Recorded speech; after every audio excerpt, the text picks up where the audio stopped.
Welcome, everyone. Good afternoon. Thank you all for being here today. It is after 1 o'clock, so we're going to go ahead and get started with our panel discussion today on the role of mentoring in STEM education. And we're happy to celebrate and have this panel discussion this month in honor of National Mentoring Month, which is recognized every January.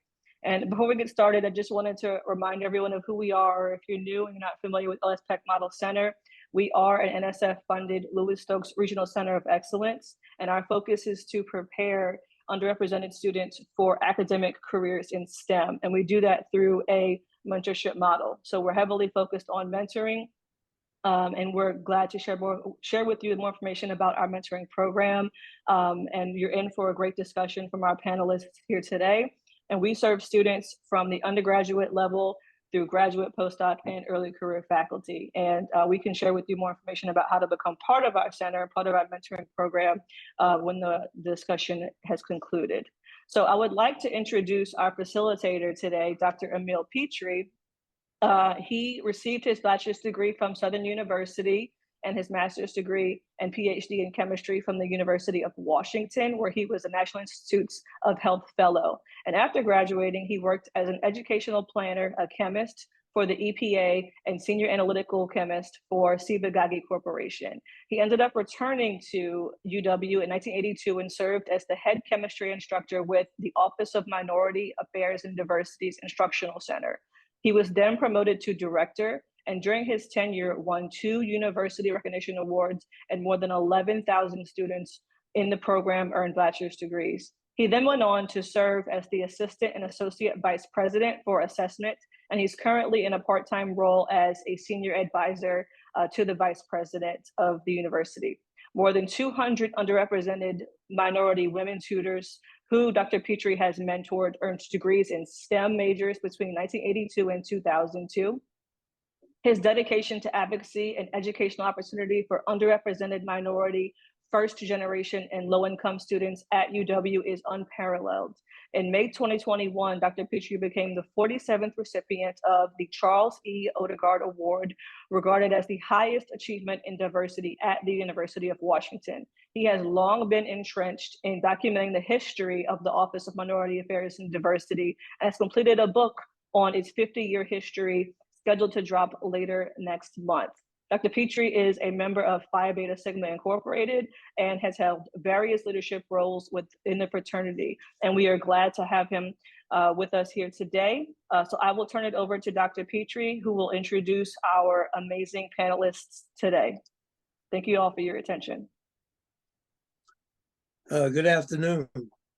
It's still morning here, but we'll use afternoon. It is indeed an honor to serve in this role as facilitator. I might mention that it was not until 1998 when I attended a conference put on by Dr. Isaiah Warner, the supreme mentor, that I started focusing on mentoring. And but since then, I really understand that role. So without further ado, I'd like for each of the panelists to tell about yourself and your mentoring experience. And we'll start with my fraternity brother, Dr. Edwin Lee. Thank you so much, Dr. Petrie.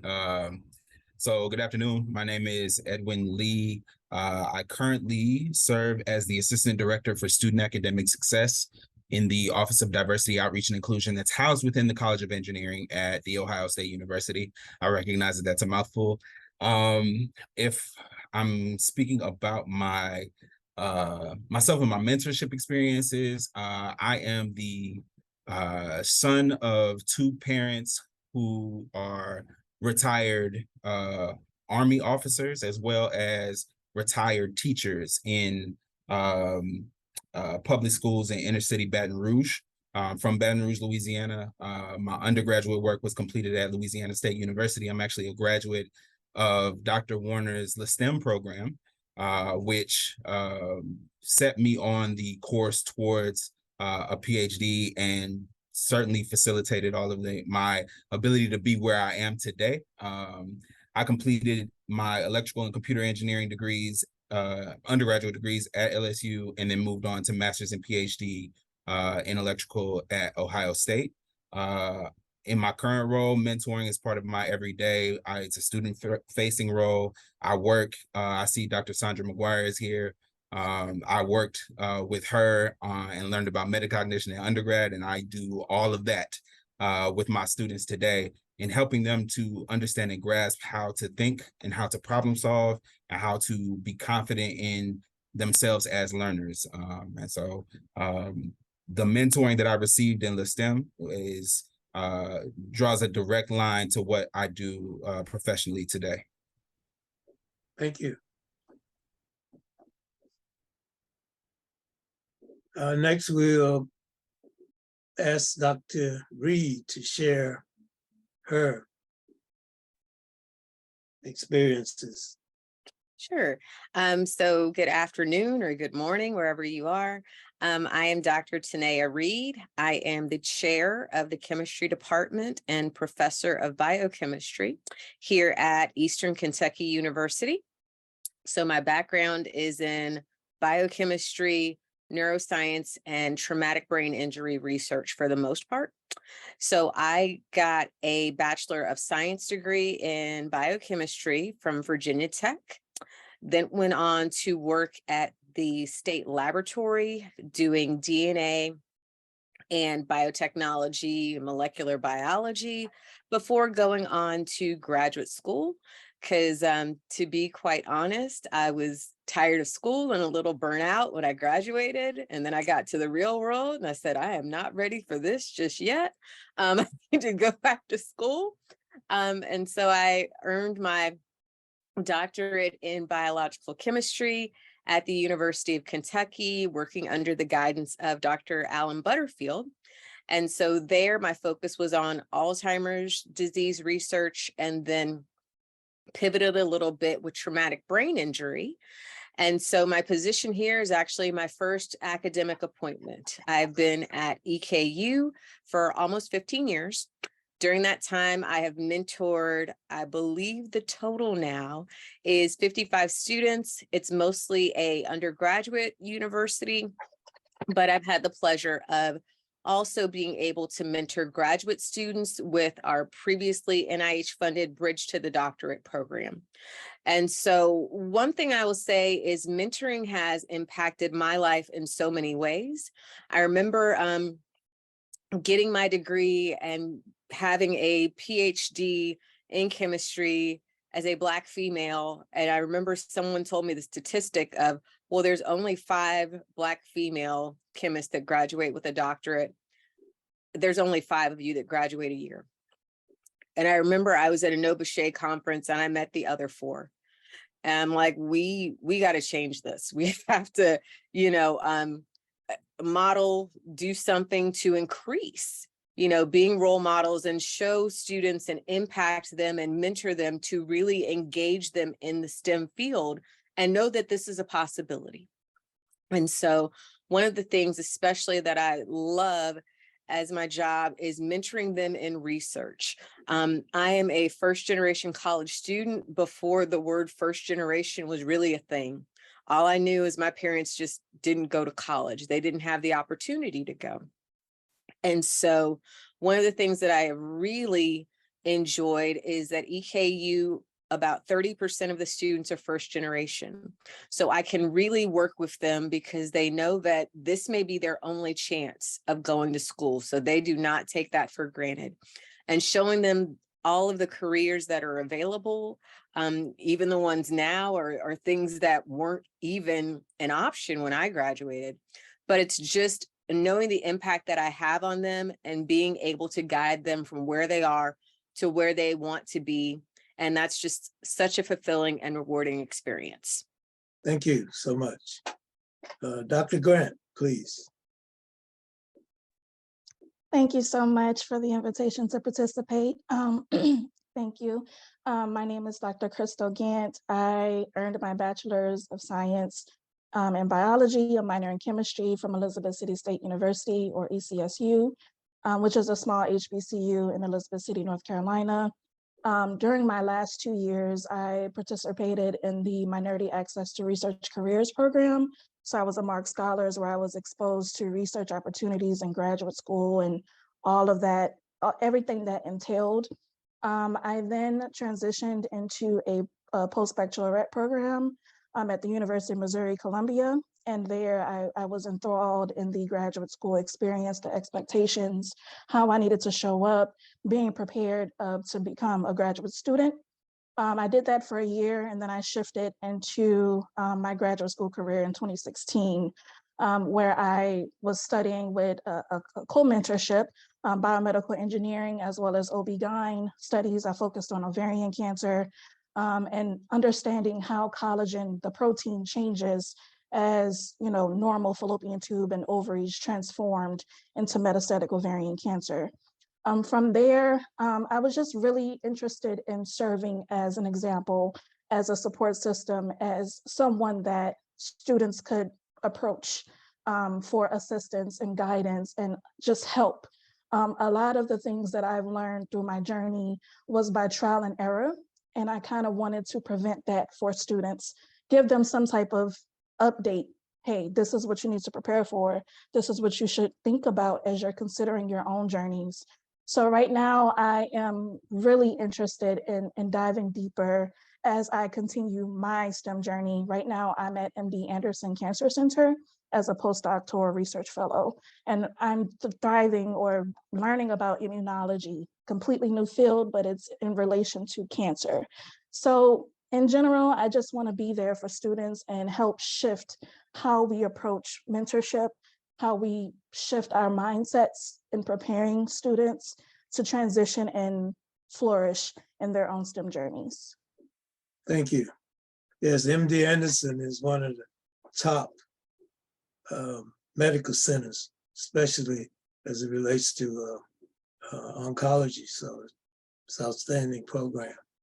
Next, we'll hear from Dr. White.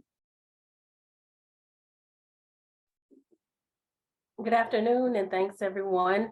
So my name is Ursula White. I'm an assistant professor of clinical science at Pennington Biomedical Research Center here in Baton Rouge, Louisiana. I am a clinical research investigator in the areas of adult obesity and nutrition. So I obtained my PhD at LSU, where I had the pleasure to be a part of the very first cohort of the Bridge to the Doctorate program, which was directed by Dr. Isaiah Warner. So needless to say, that left a lasting impression on my career. And at this stage and beyond, obviously, I obviously understood how great mentorship can either make or break a career. And I saw this, time and time again with me, as well as some of my other peers who didn't necessarily continue in academia, and they, had to undergo other areas, because they were not able to obtain that adequate mentorship. So currently, because of that, I serve as the director of peer mentoring for an NIH grant here at Pennington Biomedical entitled Launch, where our goal is to advance underrepresented scientists' careers in health, nutrition, and obesity. And I also co-mentor students at the graduate level and the postdoctoral level through our division of education. So I'm very proud to be a part of this panel, and I look forward to thoughtful discussion. Thank you. Thank you so much. I see Dr. Warner is on the Zoom, and I should just mention to folks that we've known each other probably over 60 years. We went to the same elementary, middle school, high school, undergraduate, and graduate school. So, but he's the one who introduced me to the idea of mentoring. I've been a mentor for many years, but I didn't call it mentoring. But he made that specific. I attended a conference that he put on in 1998 called Mentoring for the 21st Century. And he really helped launch our program at a national level. Thank you, Dr. Warner. Okay, The first question is, what key mentoring strategies work best for students?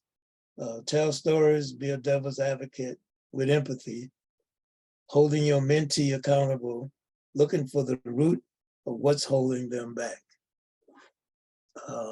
Feel free to jump in. We'd like to hold our responses to about 3 minutes so we can get through all the questions. So take it away. I can go first with that. So for me, I do a mix of those things, and it really depends on the student and what they need, what they're seeking. The first time I meet with a mentee, I ask them, what do you need from me? How can I show up for you?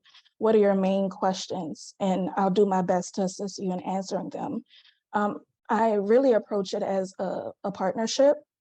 I'm not going to take over what you want for your life. You have to figure that out. I can just help direct you and ask thought-provoking questions to help you think about things a little deeper, things to consider. And then from there, speak to my experiences. Hey, this is what I've been through. So maybe think about this, look into this, providing resources, really helping them dive deeper into what it is that they're looking for and what they need. And then we work together to get them to where they want to go.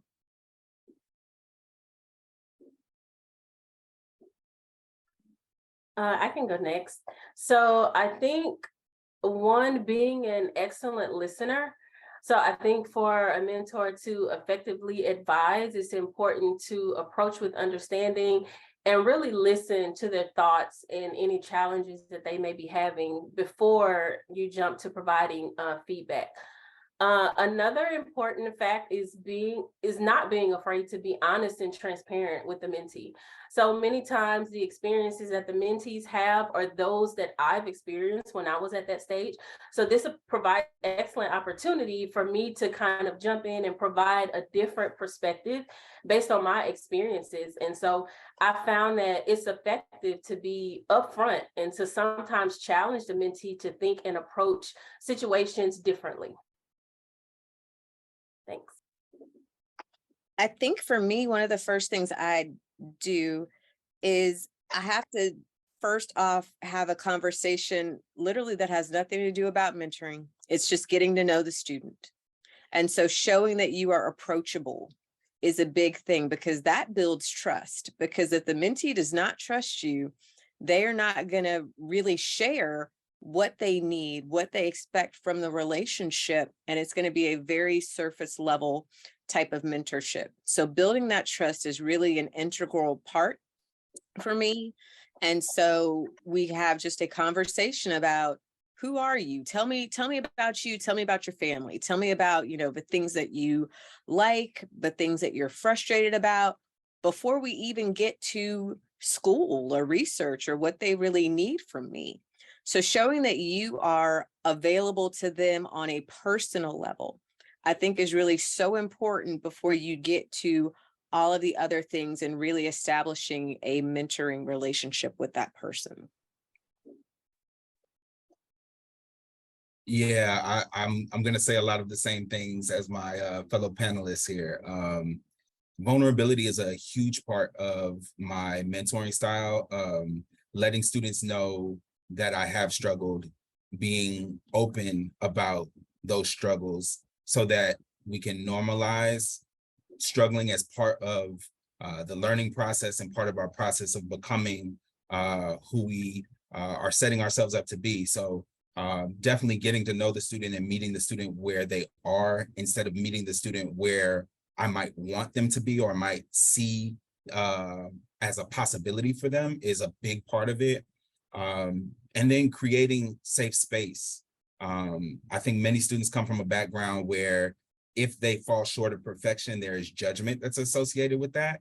And it's really creating space for them to understand that that's not what they will receive when we interact.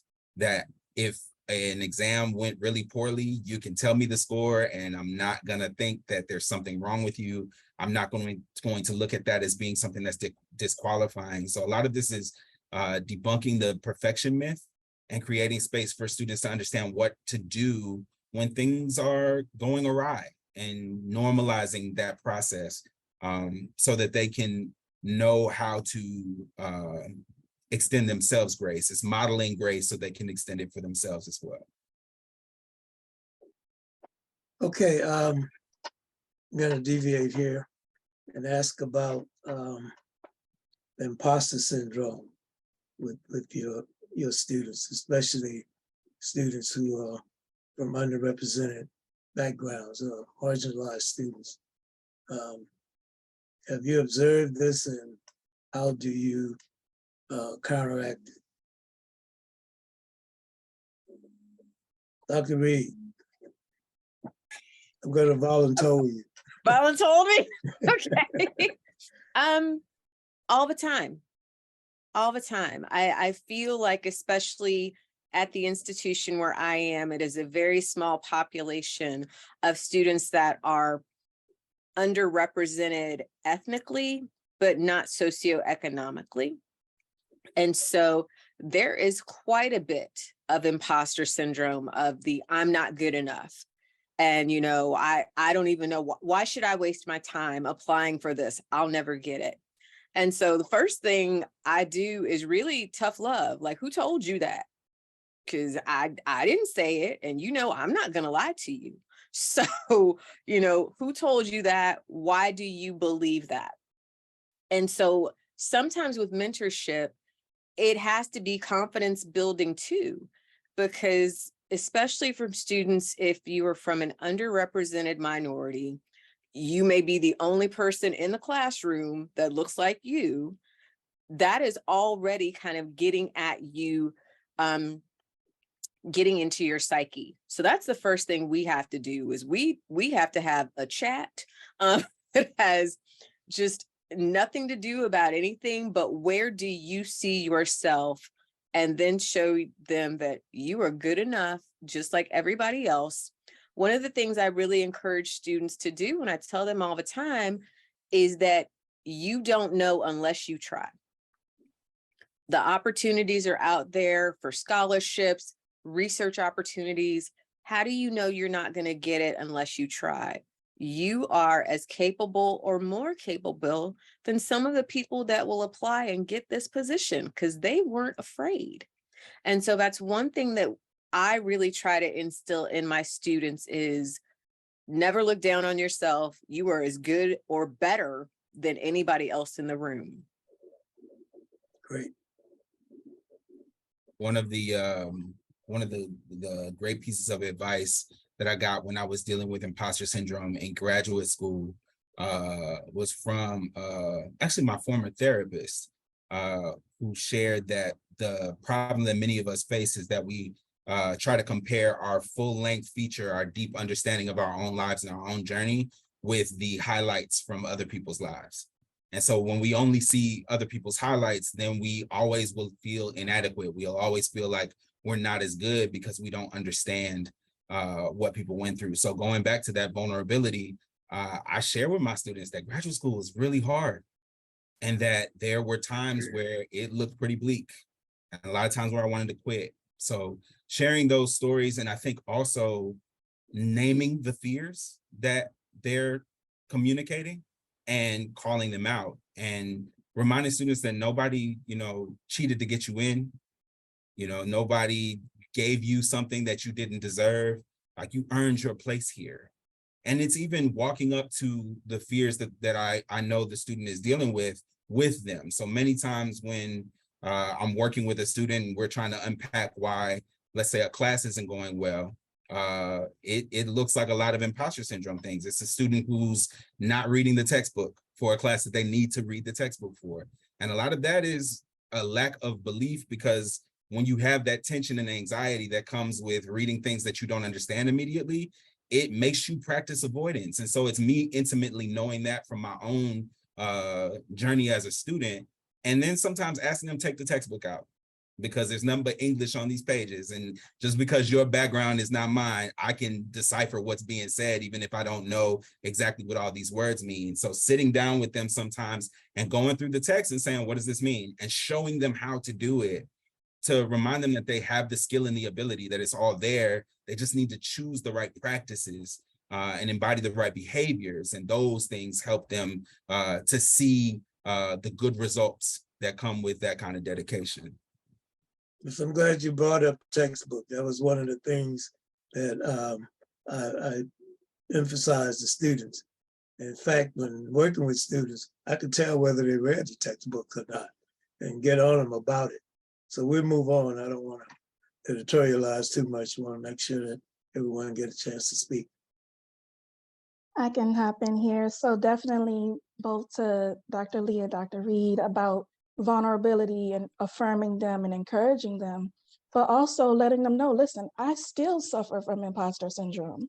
Just because I'm at this level and you see me accomplished or successful or whatever that is for you, I still suffer every day. I'm still, implementing these self-care routines to encourage myself and motivate myself to show up as my full self, to really dive deeper into my own fears.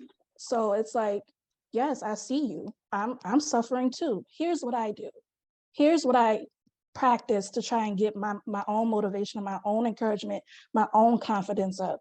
I'm not, just because I have my PhD, I'm Dr. Gant, that doesn't make me more than you. I too had to go through what you're currently going through.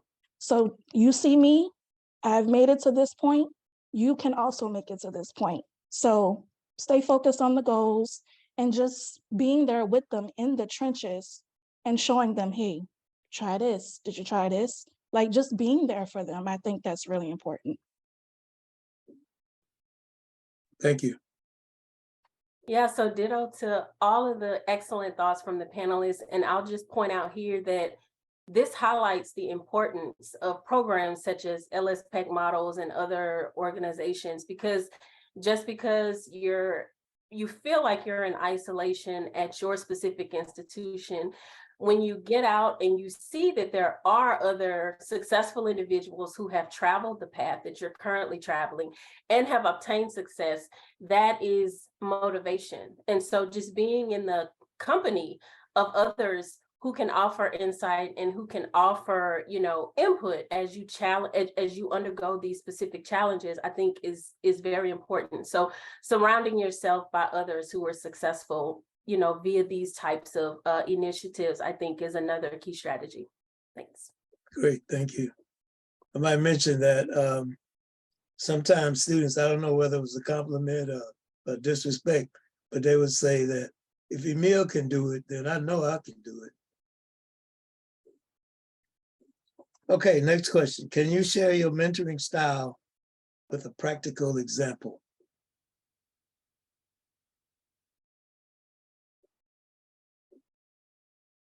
Anyone?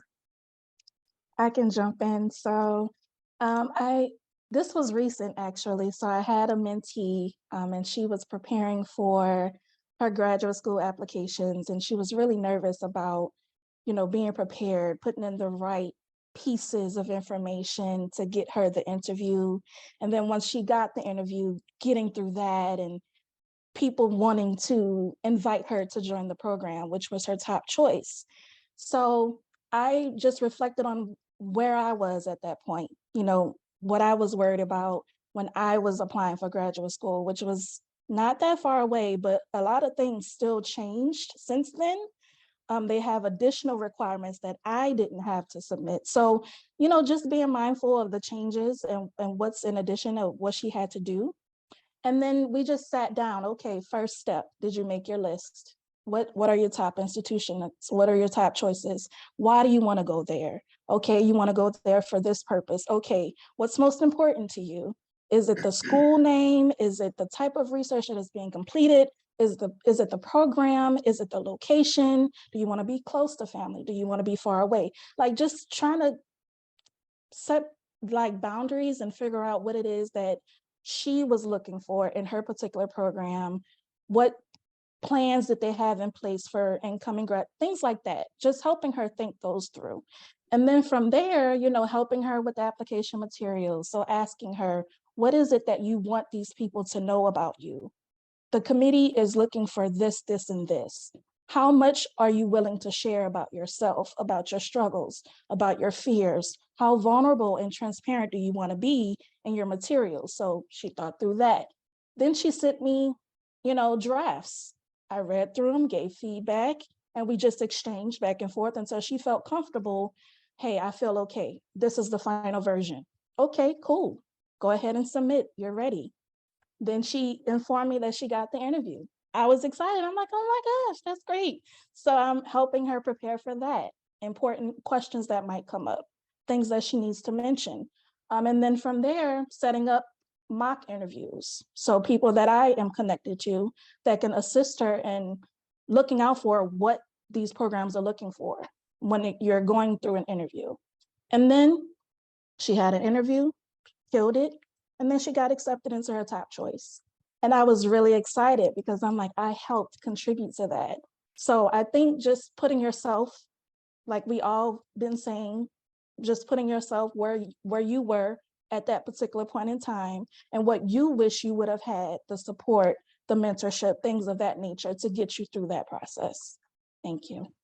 Thank you. So as I pointed out in my introduction, a lot of my experiences thus far have centered around serving as a peer mentor.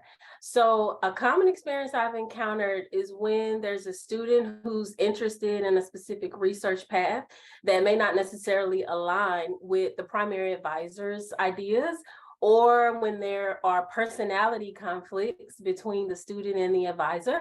So, in this specific case, I always stress that if this specific working relationship is going to be sustained, meaning if this mentee is going to continue with that primary advisor, then there's going to have to be some compromise. So if you're keeping this advisor, then it means that you're trusting that this specific advisor has your best interest in mind for your career. And so in that case, in some regard, you have to listen to the advice of the advisor.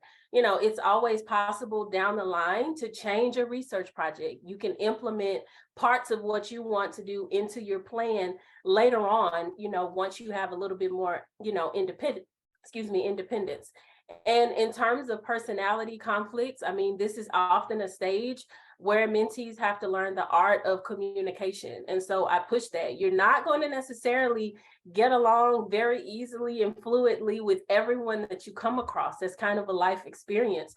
And so overall, the focus should be on the mentee's success. And so whatever it takes for you to be successful on that specific path, then you'll have to compromise and come together and work together in order to achieve that goal. Thank you. Thank you. I'll just echo what the others have said. With my mentoring style, I'm a planner.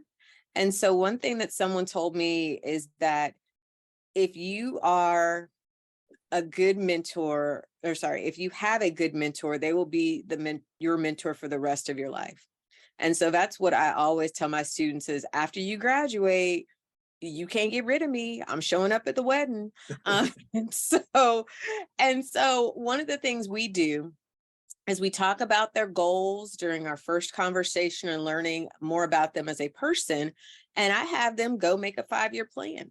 It's a document that I got at a mentoring workshop, and it's called The History of Your Future. And that has been really instrumental for me in professional development, but also for the students that I mentor, where they're setting their goal. Okay, I want to be a medical doctor and be a pediatrician. Okay, how are we going to get to that? First off, we know we have to graduate from undergraduate. We have to shadow, we have to take the MCAT. How are you going to prepare for that?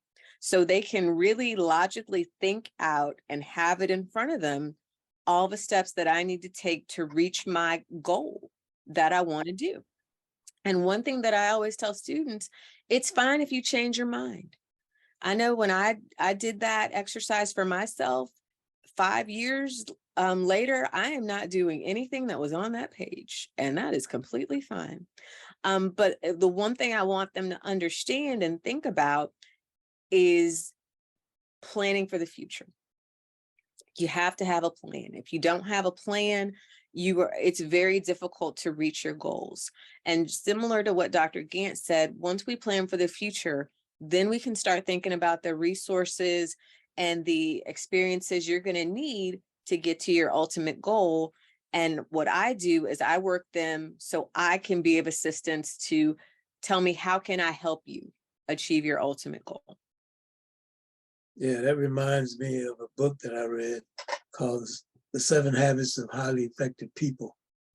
And it was to begin with the end in mind. So that's what planning does. Thank you. Dr. Reed, I share that telling students that I'm your mentor forever. It doesn't stop, right? So I would describe myself as an encourager, but I do that in the context of like the evidence and my experience and being able to connect that with the students. So when a student brings a problem, I always believe in the student's capability. And working in higher ed, I don't get students who are not capable. And so starting with a complete belief in the student's ability to do the work helps, because the student knows I'm not questioning whether they're able to complete the tasks that are set before them. From there, it's a matter of me making sure that I'm not assuming that the student knows how to navigate the problems that they're dealing with, whether it's figuring out how to study for a difficult class and be successful, or just how to organize their time. And so meeting the student where they are is a big element of my mentoring style, listening to where they're coming from and explaining kind of the oversimplified and perhaps not scientifically correct ways of doing things. For example, I have not taken a biology class since high school, so I don't actually know how the brain works. But when I tell students about why they shouldn't use solutions to, get their homework done, I tell them about how it's impossible for me to transfer my level of understanding about how to solve a specific problem to them just by saying the words to them.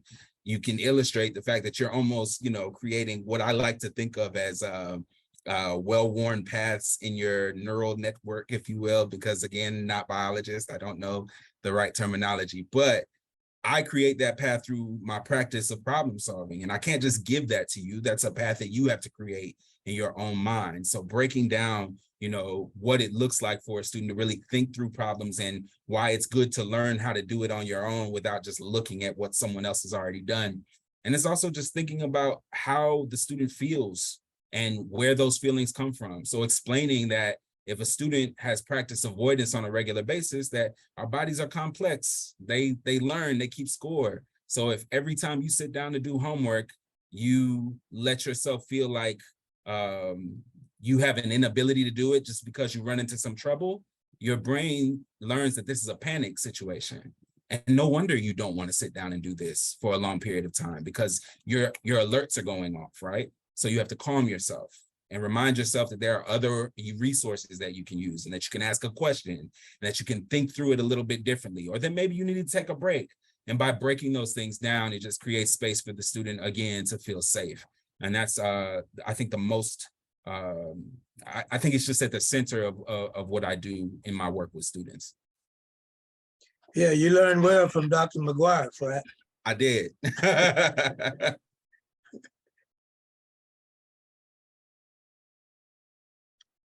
Okay.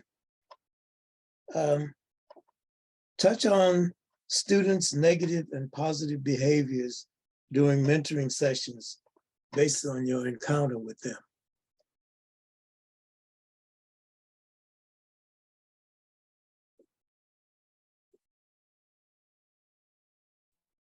I think I'll start with the negative and end on the positive.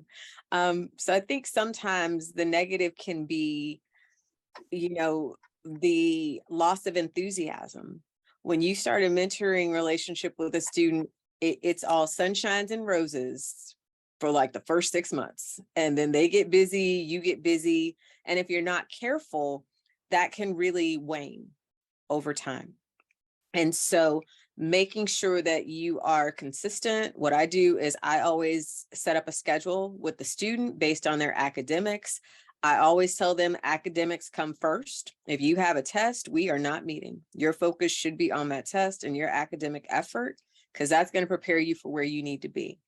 So I think that's one of the negative behaviors, is just kind of the loss of enthusiasm that can happen very easily during a mentoring relationship. The positive aspect is that you get to see the student grow. That is the beauty, I think, of mentoring. You get to kind of have a first row view of the student, starting from like a little small, a root of a flower that you put in dirt sometimes, and you have to water it consistently, but eventually it's going to grow. But in order for it to grow, it's got to break through the hard soil sometimes. And that's not always easy in a mentoring process for you or the students. I know for me, it's very difficult to see people struggle. It is extremely hard for me to know someone needs help and is very hesitant to ask. And so I think the beauty of it is you get to see the final product. And sometimes that final product can change over time, but it is so rewarding for both participants just to see the final product and what the student is really going to end up with, and how their goals are going to be achieved. Great.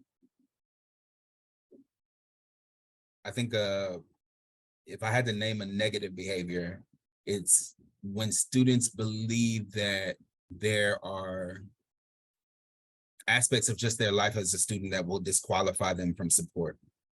So if I've spent some time with a student and then the exam still doesn't go well, sometimes they disappear.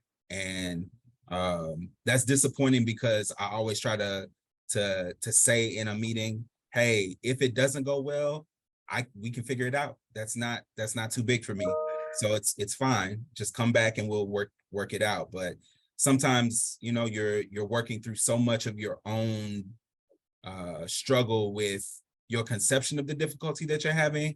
And because in many cases, I'm working with students who are under the age of 25 and their brain has not fully developed. That is some biology that I actually know. That I do understand that they're not going to get it all the time. And so I hate that part of it, but I understand that it's part of the process. The positive behavior is when I can see that a student doesn't let a setback define them. Like, they set the meeting, they say this didn't go well, and then we sit down and we talk about it, because that shows me that the student is starting to understand that I work with engineering students. I'm an engineer as well. They're starting to understand that as a problem solver, things are going to go wrong. That's a part of what's going to happen, and that's okay. We can do something about it, right? And so once a student has felt like once the student has embodied that behavior, that they understand that there's always options once things are going a little bit left, that shows me that the student can fly. They can do it on their own, and that's always a really rewarding part, because I think once a student is empowered in that way, they're pretty unstoppable. Thank you. I think for me, a negative behavior would be when the mentee is not able to fully articulate their feelings or what exactly it is that they want, or I'm, at the point where I can't necessarily understand what they're trying to articulate to give them what they need. But I think a positive behavior is when the mentee comes to some type of self-understanding and self-awareness, and they're able to take something from what I said, even if they don't listen to everything that I've said, but they're able to take a part of what I said, apply it, and understand that, okay, she's in it to support me. I'm going to listen, and I'm going to take in and understand some of what she's saying, and apply it, and understand that we're both in it, in order for that mentee to obtain success. Thank you. And for me, it's a everything that the panelists have said, but negative behavior is the negative self-talk.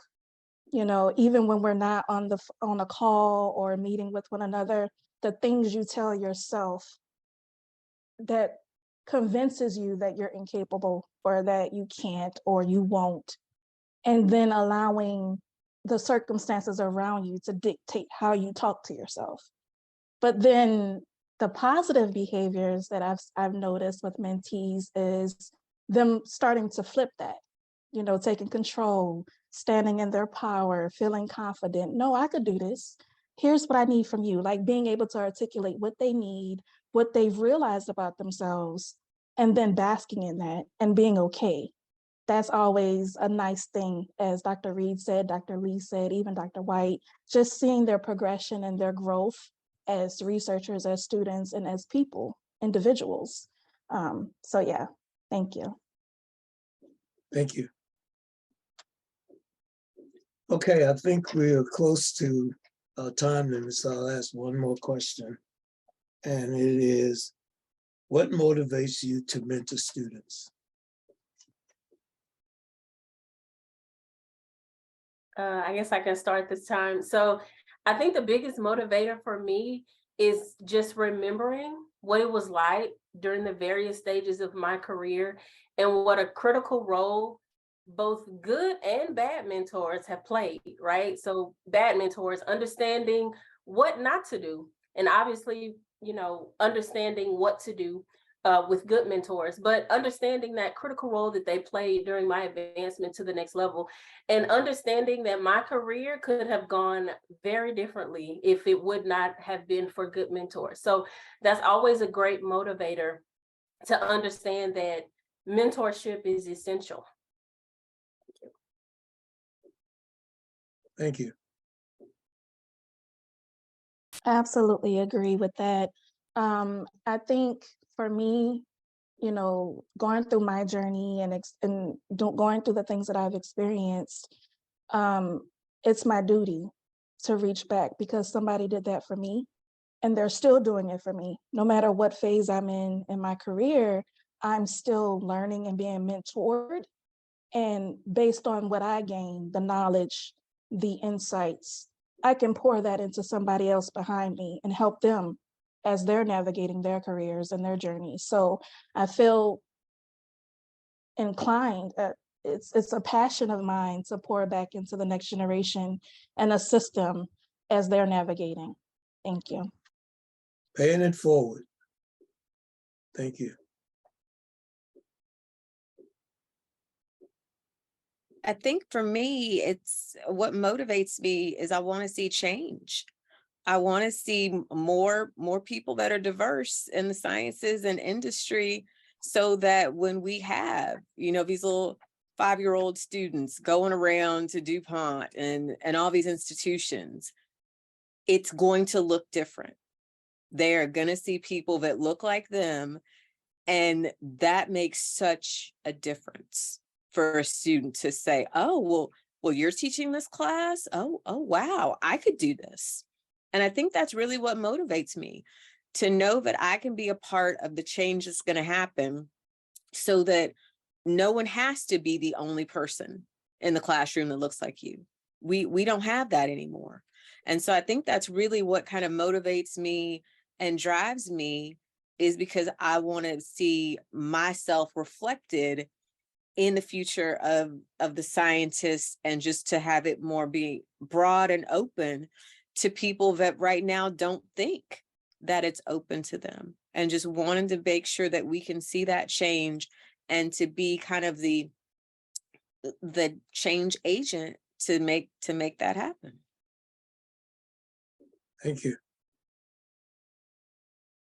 When I needed my mentors the most, the thing that stood out to me was I felt very clearly loved and cared for by them. And I know how essential that was to everything I was able to accomplish in my academic journey. My graduate school time did not start off in the smoothest way. And I reached back to my mentors from undergrad, and they were instrumental in making sure that we righted the ship. And that experience shifted my interest career-wise and helped me to see how important it was to create infrastructure for students to just be able to show up as a student with interest in the work that they're interested in, and that there should not be things that stand in their way. And so I wanted to be an advocate and to use my power and influence to make sure that students didn't experience what I did. And so my work really flows from a love of students. Like, I develop relationships with my students, and I love them. That is a big part of what makes this work. I look at every student that, you know, walks through my door as my own. I don't have any kids biologically, but I do have my students, and I care for them in a way that when they show up with all of their problems and the fullness of their humanity, that I want to show up fully for them, so that those things don't end up being barriers for them to be able to be the scientist they want to be, or the professional they want to be. Whatever dreams that they have for themselves, I want to encourage that and pour into that, because I know how essential that is to our students being able to achieve. I know how important it is to have somebody that believes in you wholeheartedly, and I always want to give that. Thank you. So that's the end of my questioning. We're now open to questions from the audience. I know there's one. Dr. McGuire made a statement, and I would like for her to elaborate on the transformational strategy. Yes, well, hello, everyone. Thanks so much. This has been an amazing panel, and I got a lot of information. I also want to give a shout out to Dr. Isaiah Warner, who was really helpful in allowing me to mentor more students. So, but the idea of mindset, let me just ask, are you familiar with mindset, Carol Dweck's work? Just very quickly, it's the idea that most people think of intelligence either as you're born with a certain amount of it and it's not going to change very much over your lifetime, or other people think that you can grow your intelligence with your actions. And typically the students who get very defeated and think that one failure is really dooming, they have a very fixed mindset. And so if you just Google, or I'll put my email address in the chat box, if you want to reach out to me, I can give you more information, because I found that once students understand that you can grow your intelligence with your actions, then that really transforms their approach to what they can do. And it's really motivational for them. So that's what I wanted to get. I have a comment, Emil. First of all, can you hear me? Yes. Okay. I have recently worried about the future. You know, what's the future? Where are the young people? When I listen to these panelists, I feel like their words coming out of my mouth, they're saying the same things I'm thinking. You guys are the future. It is wonderful to meet you. I mean, I know some of you, but just to hear you express things exactly the way I have always felt, that I know the future's in good hands. And hopefully there are more like you out there. And I know that there are more like you out there. But I wanted to correct Emil on one thing. He has been my mentor. He and I went to high school together, as he indicated. He's always been a year ahead of me. He graduated valedictorian of his class. I was the next class, so I had to be Val in my class because Emil was Val. He went to Southern and majored in chemistry. I had to go to Southern and majored in chemistry because Emil went to Southern and majored in chemistry. He went to graduate school at the University of Washington. I had to go to the University of Washington for my PhD because Emil Petrie went there.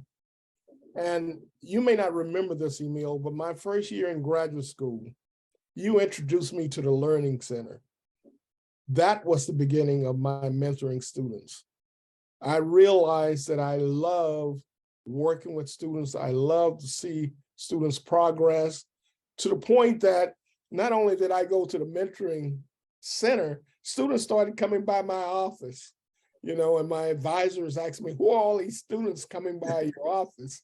You know, I couldn't turn them away. But like one of the panelists said, there's a great deal of satisfaction you get out of helping someone find their way. But because as a country boy from Bunkie, Louisiana, there's no way I would have found my way without someone like Emil Petrie and many other people that I cite in my life. And I thank you all for making these expressions and recognizing that it's the people who came before you that you should be thanking. And I thank Emil and all of the people who came before me. Thank you so much, Isaiah. Fancy this. Isaiah was a country boy from Bunkie, Louisiana, which had, I think, maybe 4,000 students. I was a country boy, sharecropper, from a place called Goodell, Louisiana, with maybe 200 people. And it was the teachers at that school inspired me to do my best every day. And I owe that to them. And I am deeply flattered and honored that Isaiah feels that way about me, because I think he's one of my heroes, and he's done so much. The job I took at Seba Geiger Corporation was because Isaiah referred me to a headhunter. So he's been great. I'm also very connected with Sandra McGuire, who does an outstanding job, has done an outstanding job. There was one, since if there are no other questions, I wanted to ask folks about reflective practice. If any of you mentors have heard of that term. I tell you what, if you get nominated for the PASMIM Award, they will ask you that. That's the first time I had heard of it. But it's similar to metacognition, which Dr. McGuire is a big proponent of.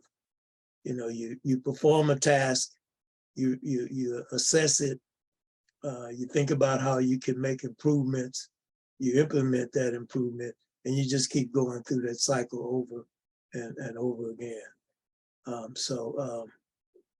And I don't know if everyone was on board, but that study center that Isaiah mentioned, and Dr. Williams mentioned it in her introduction of me, is by far the most outstanding program we believe in the country. And a lot of it has to do with feedback from Dr. Warner. He says he's visited more than 200 institutions and has seen nothing comparable. And this all program grew out of a 4-hour protest that we took over the president's office in 1968. And from there, the program got started, and that program has been in existence as the instructional center for 45 years. And the idea of providing support for those students began as early as 1968. So we were very fortunate for the president and the faculty at that institution agreed to support this program, and it still exists after 50 years, and we're hoping for another 50 years for it being in existence. So thank you so much, Dr. Warner. Are there Thank you, any Dr. other questions? Petrie. Okay. We do have one question, 2 questions. Frank and Marita. Okay. We'll go with Marita and then Frank.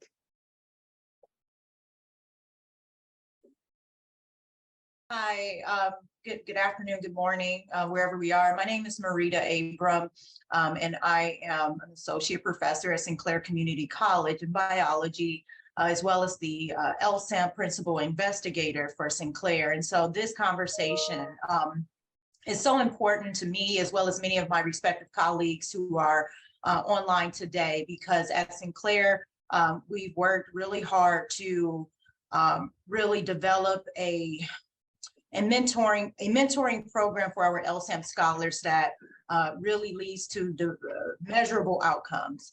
And happy to share that we are seeing success. And that being said, I'm trying not to be long-winded here, but I'm currently working on my dissertation study, which is focused on studying the aspects of our mentoring program. We know that it works and we know that it leads to positive outcomes. But my question to you all, and hoping I can kind of get some information here, is what is it about your mentoring experiences that really helped you to be successful? As we know, there are various components of mentoring, right? Coaching, instructional support, career advice, life coaching. So I'm just wondering if each of the panelists could share at least one or two interventions that they received from their mentor in undergrad or graduate school that really helped them to really be successful in their degree program.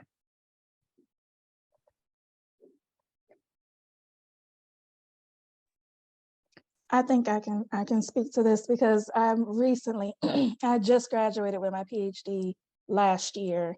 So it's kind of fresh on my mind right now. So in general, my program made me feel like a person. It wasn't a number or some type of goal they had to meet for their program and their funding. So they kind of showed up for me and made me feel like a person. And also just being compassionate about where I was during that time or stage or when I started out. They didn't make me feel like I had to be anything else but myself. So if I wanted to, you know, explore different careers or look into different pathways or give me advice about finances or things, they assisted me, not just in the science, but also in life. If I had a question about something, they showed up for me. I felt safe and protected with them. So it's kind of what we've been discussing, you know, in general, just showing up for the mentees and making them feel comfortable and trusting with you and being understanding of where they are in their current, you know, stage of their careers. Thank you. Thank you, Krista, for sharing. Anyone else want to share perhaps like what particular interventions from their mentor really helped them? Yeah, so I think for me, especially at the graduate school phase, was advocacy. And we all know that there's so much bureaucracy, there's so many other barriers and challenges that occur at the level of the institution. Yes. And no matter what, it was interesting because my graduate advisor and we didn't always agree on every single thing. But at the end of the day, I always knew that if nobody else in the room would speak up for me, if nobody else in the room had my back, she did. And so that was important for me, having an advocate and having a voice to support me during those challenging times, but also having a corrective voice, you know, when I was in the wrong or when there were times that I could do something differently, you know, she wasn't embarrassed or she didn't hesitate to say, hey, you need to do this differently. So being corrective, but also being my advocate, I think were the primary components during that time. Dr. White, I was going to speak to the same thing. I think the moments that stand out the most for me, both in my undergraduate career and during my graduate program, were moments that, because of the relationship that I had developed with mentors, that they were very honest with me and meeting me when I was wilding, right? So I can remember specifically with the STEM program. One semester I was struggling with physics, and I had very recently become a member of Phi Beta Sigma Fraternity Incorporated, and I was doing too much. And my mentor told me, hey, Edwin, the problem is not that you don't have the ability to do this work, is that you see what you need to give up in order to get it done, and you have yet not decided to let go of those things. And when somebody meets you with that level of honesty, you either decide that you're going to avoid it altogether, or you end up having to face yourself. And so developing that level of relationship allowed for them to speak with me very directly about those moments. And from that, it helped me to choose the right behaviors and to make the adjustments that were necessary. So I know we're kind of at a time crunch, but just really quickly, for me, it was emotional support. Because I think during my second year of graduate school, it was right after I chose my mentor. I have a lot of family in Louisiana and Mississippi, and Hurricane Katrina happened. I think it was like the week after classes started, and I was a wreck. You know, I could not find my family. My other family wanted to go down to visit, so I was worried about everybody under the sun. And kind of going back to talking about my mentoring style, that building of trust. At that point, I had built, you know, a small level of trust with my research advisor and shared, this is going on in my life. I'm not okay. And he said, how could you be okay? I don't understand how you're here. I'm like, well, I can't go. I can't go. This is the safest place for me. So if I don't seem to be myself, or I'm a little off, you know, please excuse me for that. And the first thing he said is never say you're sorry. Never say that you're sorry for that. You know, I am here for you. My family is here for you with anything you need. And I think what really struck me is he was very much about, you need to be in the lab. If you are not in class, you need to be in the lab. And he said, take all the time that you need. If you need to take some time off from the lab, if you need to go to counseling services, if you need assistance to try to, you know, fly home to be closer with your family, even though there may be some logistical issues, you let me know. And that told me everything I needed to know, that I made the right decision about picking this person as a mentor. And that just greatly boosted my confidence and trust, and just set me on a course to want to do more from that. But I mean, it was just the most wonderful thing. One of the most wonderful things that I've ever experienced being a mentee. Great. Okay, Frank.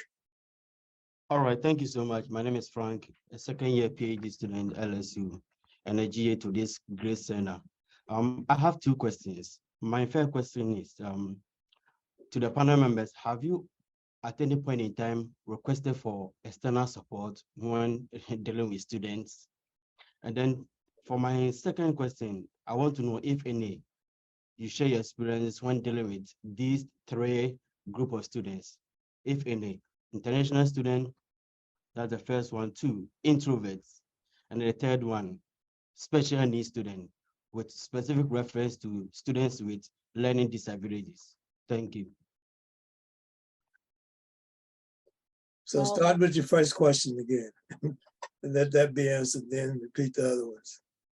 Yeah, the first question, I want to know if the panel members, they have requested for any external support during mentoring sessions.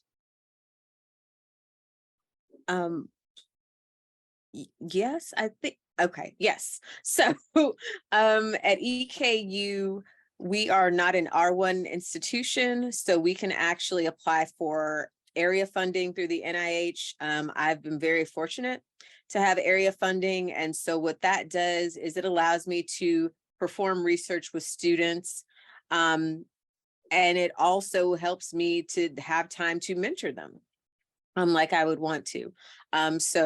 So yes, I have been fortunate enough to get that external funding. Then the next one is about experience with these three set of students. One, international Excuse student. me, Frank. I think Edwin may have wanted to respond.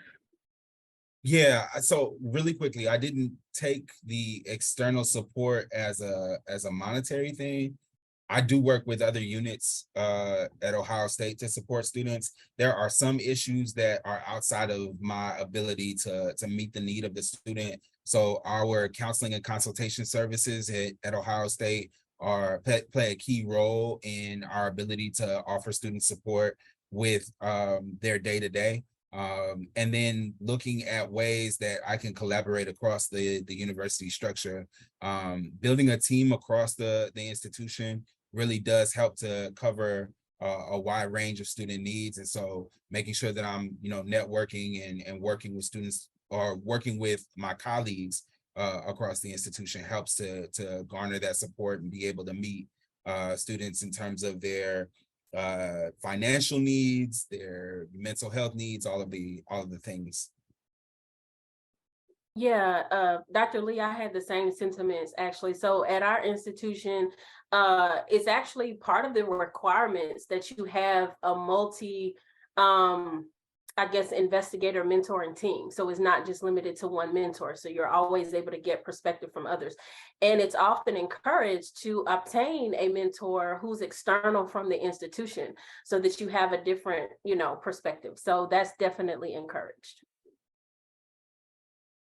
For me, I just I don't have access to institutional resources, but if I know where my mentee is located, their home institution, I will assist in helping them find the resources. So I think me actually being in it in the trenches and having that access to the funding and writing the grants and all of that versus where I am now, which is an extended or an additional mentor for students. So they have their home base and then it's me. So, if they reach out to me like, listen, I really need help with something, I don't know where to go, I'll help them find it. So it's kind of I don't know how to explain it, but that's my role in finding external resources for the scholars. All right, thank you. Please, can you share your experience, if any, working with these three set of students? One, international students, two, introverts, and then three, students with special needs. And I'm making reference to students with learning disabilities. Thank you.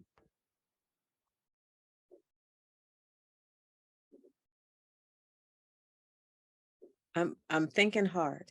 I have had experience with mentoring students from other countries.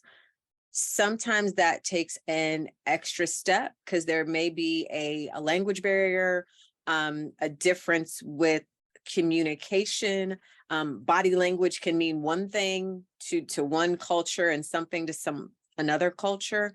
And so learning more about their culture, I think, makes you a better mentor too, because it shows that you are more invested in the students. So I think that is important. In terms of students that are, and I'm sorry, I forgot the second category. Introverted. Introverted. That's difficult sometimes because I like for my students to work in peers or teams. So we can have a junior mentor and a senior mentor, and they can kind of work with each other. When you're introverted, that's hard because sometimes it's hard for me to get an introverted mentee to just talk to me. And so I use more time breaking the ice. And so I want to always show them that they are important. When I know that a student is introverted, I will try to meet with them alone if it's more comfortable to them, but I just meet them where they are. But I do also try to expand their network because, as we know, going into graduate school, scientists, networking, meeting new people it's a must. So I also try to prepare them for that with small events that are at our institution, then go regional, and then maybe it takes a while to go national, but we do work on that. And then working with students with learning disabilities, I try to learn as much as I can about the student's background to see if there are extra resources that I need to be a better mentor, to mentor them. If it's possibly a communication disorder or things like that, I'm going to learn as much as I can so I can mentor them the best way that I know how.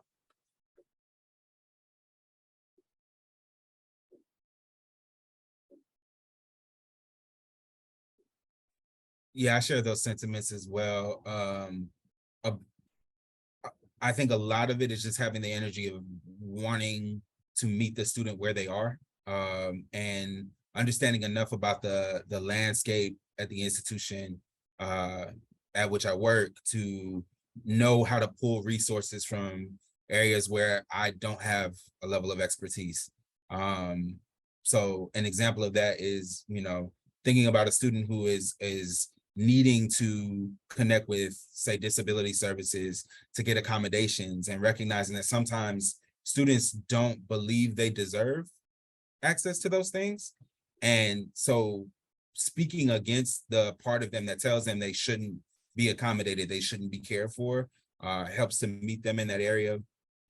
Also, if a student does have something like a learning disability, I think our office tries to, in our programming with students, particularly those who are a part of our cohort programs, we ask for in their application materials for them to share information about diagnoses and things like that. And of course, that can be a challenging part, but we want to make sure that the infrastructure that they have wherever they are is something that they can transfer here.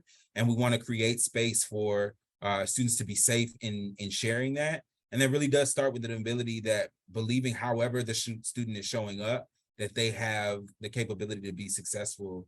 And so if it's a cultural difference from an international student, it's letting that student communicate and lead the relationship as well, to be open to input, to be open to correction, because sometimes as the mentor, I don't get it right and I miss the mark, and not responding with ego when those things happen, and being willing to say, hey, I messed that up, my bad, I can do better. And those moments really driving relationship development as well. Okay, so do we have 10 minutes, 11 minutes, Frank? We end at I think half our time is hour. almost up. And we are actually over our time, Dr. Petrie, but I do want to thank I you thought for we went facilitating. for an hour and a half. I do want to thank you for facilitating this discussion today, and Dr. Lee, Dr. Reed, Dr. White, and Dr. Gant for the invigorating discussion. We had some great comments in the chat, so we appreciate you all for joining us today. And thank you to our attendees. If you're interested in learning more about the center or becoming mentors, please visit our website. And if you could fill out the short evaluation, that would be excellent as well. So thank you all for joining. Have a great rest of your day. We look forward to connecting with you all again soon.